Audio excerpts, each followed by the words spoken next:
Good. Hey everyone, I'm doing an onion ring video because we've had some problems with overbreading the onion rings and they're not turning out in the fryer. So I want to start the video with my two hands. My left hand is the dry hand. My right hand is the wet hand. Okay, so I'm going to keep it that way. So we have onion rings soaking in beer, those are wet. Then we have wet mix, that's right hand only. Left hand is dry flour and dry panko.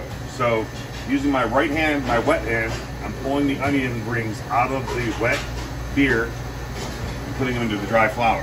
And I'm using my left hand, dry hand, to shake off the flour and throw it in the wet mix. Now make sure all the flour is off so you don't make your wet mix muddy and thick. Okay, now here's where the fun starts. Now we go back with the right hand and pull more wet rings, and as my dry hand is doing that to those, I'm going to lift 2 rings at a time, and I'm going to splat it down 2-3 times. So the onion ring's not dripping with water or wet mix, and these rings aren't full of, aren't full of flour. So wet rings but not drippy go into the panko. Dry rings go into the wet mix. Now it's the same thing. Wet hand goes down, dry hand goes down. Pick up 2 rings, shake, shake, shake. You can see there's hardly any water attached to that ring anymore. Those going in wet. Now we just keep on rolling. Dry hand over here, wet hand over here. 2 hands, shake, shake, shake. Drop, drop, drop those in the wet. We'll do one more. 2 rings in my left hand, 2 rings in my right hand. Shake it off so it's not dripping. Drop, drop, drop, drop, okay?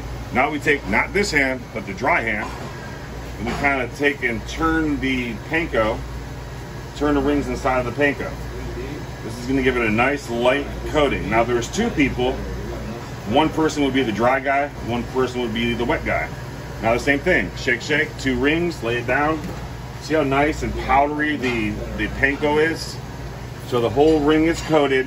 What we don't want is when the wet hand goes in, we start getting this chunky panko that looks like just coarse something or another. That's not going to stick on the onion ring. So if we were to try to bread that onion ring out of the wet mix into this is what we're gonna get. And that doesn't compare to the nice smooth texture of what I did first of all. So the most important thing is left hand dry, right hand wet, or 2 people take their time and do it so there's no chunks like this. When you get chunks, you throw it out and you get some more. Any questions, give me a call. Thank you.